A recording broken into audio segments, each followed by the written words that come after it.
નીચેનાથી લઈ અને ઉપરના સ્તર સુધીના અધિકારીઓ અમુક રકમ કાપી લે છે અને જ્યારે પૂછવામાં આવે છે કે આ રકમ કેમ નથી આપતી તો એને જવાબ જે મળે છે એ જવાબ ઉપરથી એવું લાગે છે કે ક્યાંક આ સર્કિટ છે ભ્રષ્ટાચાર. ગુજરાતની અંદર ભાજપાની સરકારમાં ભ્રષ્ટાચારમાં ગળાડૂબ. ભાજપા સરકારના પાપે ગુજરાતની અંદર જાહેર બાંધકામોમાં સતત ગુણવત્તાની કમી અને એના કારણે અનેક વખત અકસ્માતો બન્યા અને એમાં માનવ જીવની હોમાઈ ગઈ.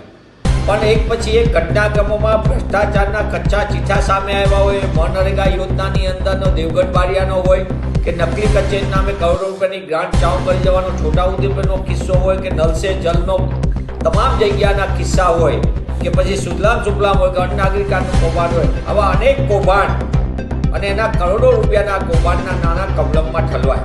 આવી વારંવારની વાત પછી એનો જીવતો જાગતો પુરાવો એટલે કે કમિશનમાં નો કોમ્પ્રોમાઇઝ. દાહોદ જિલ્લાના સંજેલી તાલુકામાં ગ્રામ્ય વિકાસની ગ્રાન્ટમાં રસ્તા બનાવવાની અંદર સાધનઘાટમાં 1.31 લાખ રૂપિયા સીધા કમિશન પેટે કાપી લેવામાં આવ્યા. અને એ કોના?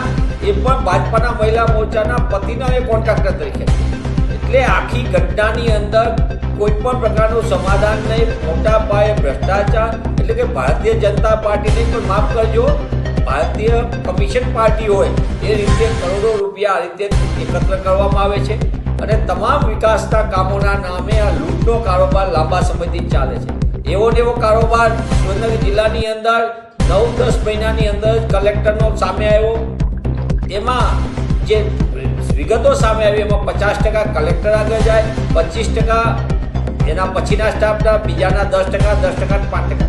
પણ આ ટકાવારીનો ખેલ અને એના પૈસા જે જગ્યાએ જાય સાહેબ એ માત્ર સુરેન્દ્રનગરનું કલેક્ટર કચેરીનું મોડેલ નથી પણ રાજ્યની મોટાભાગની કલેક્ટર કચેરીમાં લૂંટના કારોબાર અને ટકાવારીના ધંધા. એ પછી રોડ એન્ડ બિલ્ડિંગનો હોય કે પછી સિંચાઈ વિભાગનું કામ હોય કે નર્મદાનું કામ હોય કે અન્ય કામો હોય, તમામ જગ્યાએ કમિશન અને એના કારણે તમે જોતા હશો કે કલેક્ટર કચેરીથી લઈને એ કમિશન કમલમથી એ કૌભાંડના નાણાં એકત્ર થાય અને એના આધારે આ રાજ્યની તિજોરી ઉપર સામાન્ય માણસનો ભોગ બને એવું આપણે વારંવાર જોયું. અમદાવાદની અંદર પણ કોર્પોરેશનની અંદર જોતા હશો, રાજકોટમાં જુઓ, સુરતમાં જુઓ કે વડોદરામાં જુઓ, વિકાસના કામોના નામે બારોબાર એ ટેન્ડરો, ચંદાદો, ધંધાલોના ખેલમાં પણ મોટા પાયે ભ્રષ્ટાચાર આપણી સામે. ત્યારે હું આપના માધ્યમથી માંગ કરું છું કે આ કમલમનો કમિશનના ધંધાના કારણે ગુજરાતમાં જે લૂંટનો કારોબાર ચાલી રહ્યો છે એના ઉપર તટસ્થ તપાસ થવી જોઈએ અને આ કમિશનના ખેલમાં કૌભાંડોમાં સંડોવાયેલા માત્ર કંઈ કલેક્ટર નથી પણ એ જમા કરનાર અને જે જગ્યાએ જમા લેનાર લોકો છે એની ઉપર પણ તપાસ થાય તો આખા રાજ્યનું એક બહુ મોટું કૌભાંડ આપણી સામે આવે છે.